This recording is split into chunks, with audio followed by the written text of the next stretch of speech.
Hello, good morning students.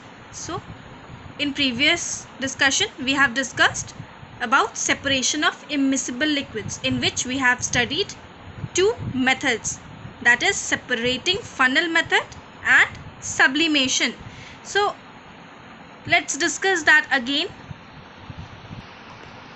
I'll give you some important points. Let's see. So a separating funnel may be used to separate a mixture of two liquids which are completely immiscible. In your book, oil and water mixture is given, right? The two immiscible liquid. But one more example you can see. You can like the example of carbon disulfide and alcohol. These two liquids are immiscible with each other. So carbon disulfide has a higher density than alcohol. So these liquids can be separated using separating funnel. So how this can be done? Again, same method. Prepare a mixture of carbon disulfide and alcohol. Take the above mixture in a separating funnel. Let it stand undisturbed for some time so that separate layers of carbon disulfide and alcohol are formed. Then again open the stopper of the separating funnel and pour out the lower layer in a beaker. Now record your observation. Which of the two liquids forms the lower layer?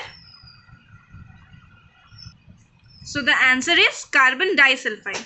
Carbon disulfide forms the lower layer because its density is high with respect to alcohol.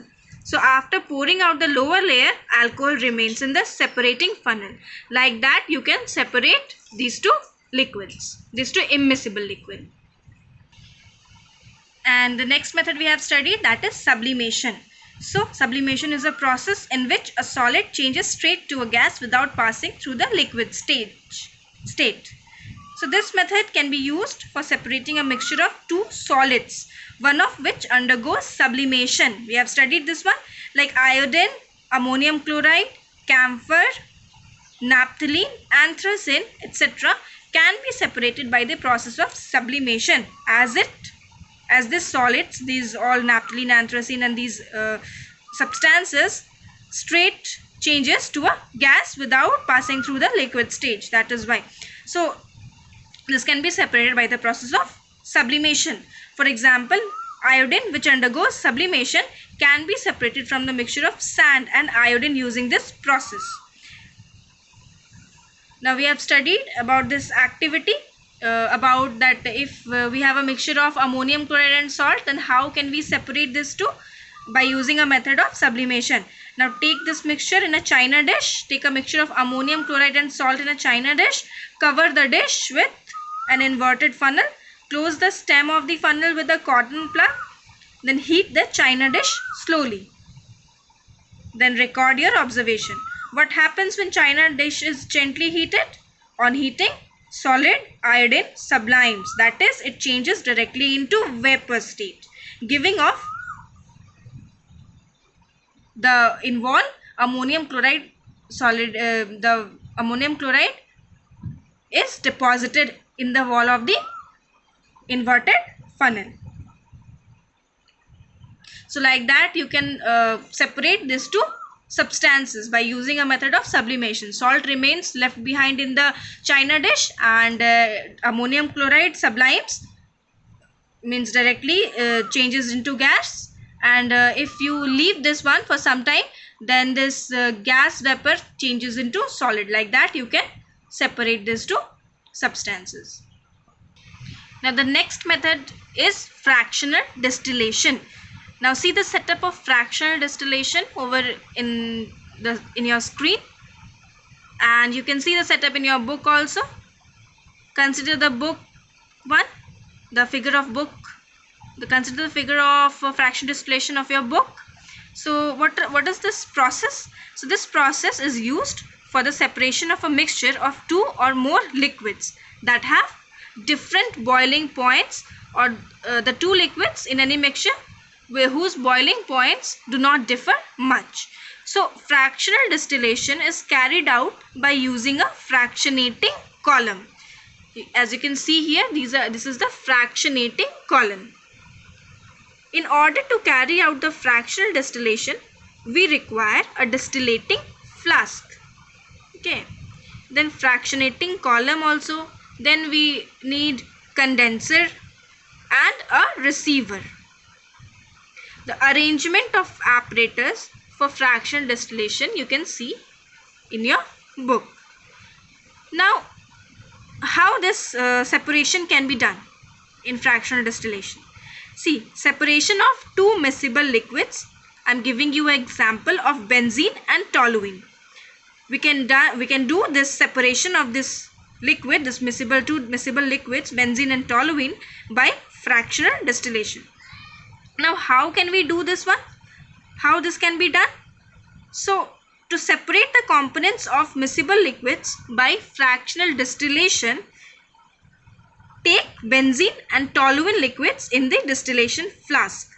As benzene boiling point is 80 degrees Celsius and toluene boiling point is 110 degrees Celsius. Now set up the apparatus as shown in the figure.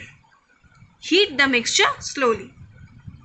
Now collect the first fraction in the receiver and then collect the second fraction also into another receiver.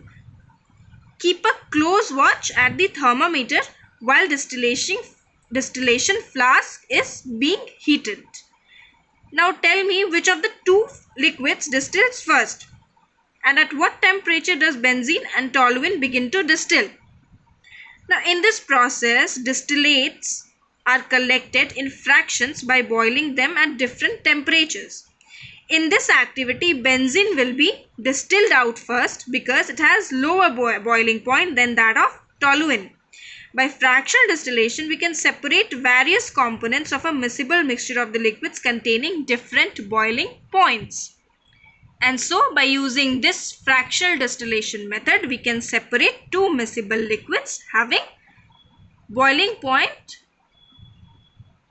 almost not very much differ. So, like that, you can separate the two miscible liquids. So, the next method and the last method in your book is paper chromatography.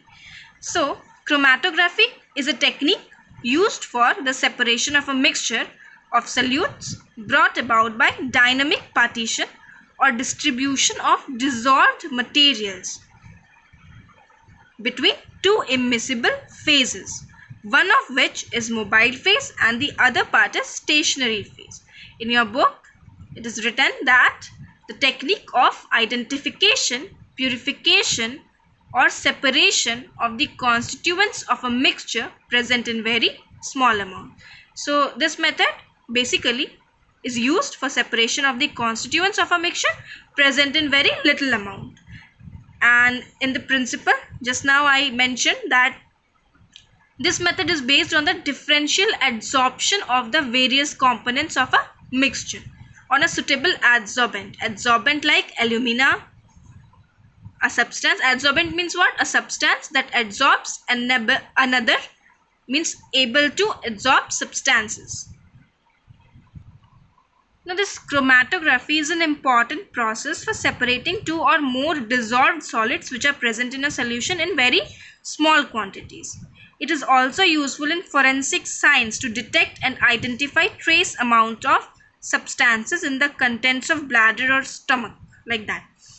So how can you separate the colored components of a marker pen ink by using this paper chromatography? See, you can see in the procedure in your book that first of all you have to take a strip of filter paper. Now draw a line with a pencil about 2 to 3 cm from its lower end.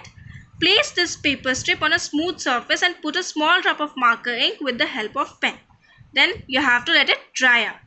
When the ink dried in the filter paper, then place another drop of the ink at the same spot and let it dry up. Now suspend the filter paper strip in a jar containing little solvent so that the ink spot is slightly above the level of water.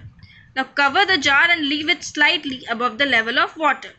Cover the jar and leave it undisturbed or for some time. Then record your observation. So you can see that many colored spots are seen at different distances from the reference line. the colored component, which is more soluble in solvent, rises faster than the others. So this shows that the ink in the marker pen is a mixture of dyes, different dyes, right? So here we have finished the chapter. Complete your assignment, complete your exercises from your book, and if you have any doubt regarding this chapter, comment in the comment box. Thank you, students.